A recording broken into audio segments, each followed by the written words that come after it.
faut-il rendre la France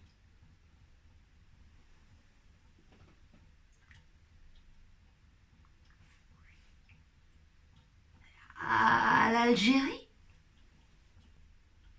Pour la petite histoire, parce que moi j'ai rien à raconter sur la grande, et qui m'a toujours vraiment paru, mais alors, dérisoire. Oh ben non, non, non, je vais pas me mettre à pleurer, sous prétexte que ça va déplaire au consistoire, qui veut pas entendre parler du bétail, comme d'un détail. Je sais pas moi, faille que faille, c'est vrai, et puis vaille que vaille. Non mais, raille qui raille, c'est vrai. Je déraille là? D'accord, d'accord. Je crois que je déraille. Non, c'est vrai, je vais finir par me retrouver sur la paille avec mes ouailles. Ouh, aïe, aïe, aïe.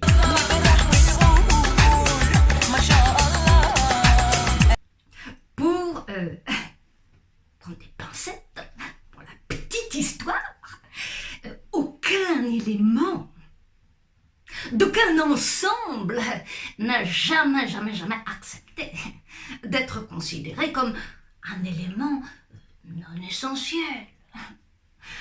Ciel, je suis essentiel. Donc, l'extermination pour un juif, ou l'esclavage pour un noir, le colonialisme pour un Algérien. Et aucun des trois ne vous donne le droit de retoucher la grande histoire. Alors là, sous peine, madre mia, d'en avoir des histoires. Parce que vous soyez révisionniste ou divisionniste, il faut pas plaisanter avec la sacro-sainte mémoire. Hein. Devoir de mémoire. Tu veux le faire, ton devoir de mémoire? Macron vient de demander à Stora de revisiter la story de l'Algérie, en lui murmurant au creux de l'oreille: tu ne chercherais pas si tu ne m'avais déjà trouvé.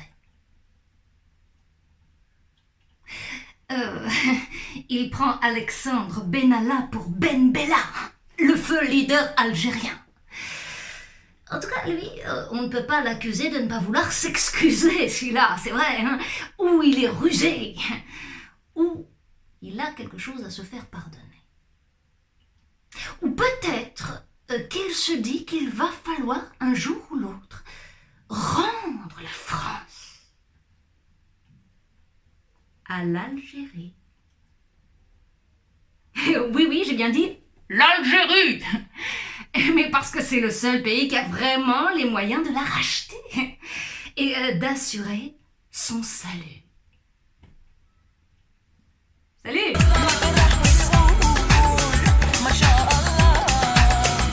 Je ris, non.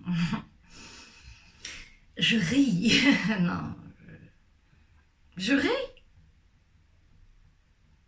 Je ris. Peut-être bien que oui. Peut-être bien que non. C'est-à-dire comme tous les ressortissants algériens qui rient de tout, de rien, lorsqu'ils voient leurs enfants grandir en France et brandir le drapeau algérien.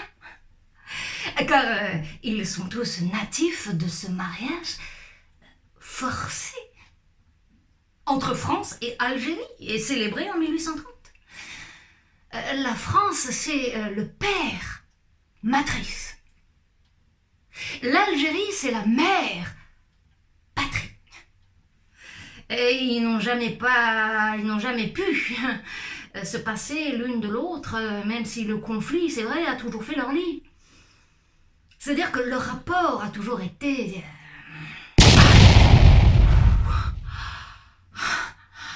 contre nature. C'est vrai, chacune se prend pour l'homme et prend l'autre pour sa femme. En tout cas, c'est un combat d'avant-garde, hein, puisque aucune ne veut de la garde des enfants de l'autre. C'est Mabrouk qui écrit la chanson d'Enrico Macias. J'ai quitté mon pays, j'ai quitté ma maison. J'ai quitté mon pays, Et- j'ai quitté ma C'est bon, maison. c'est bon, stop. Merci.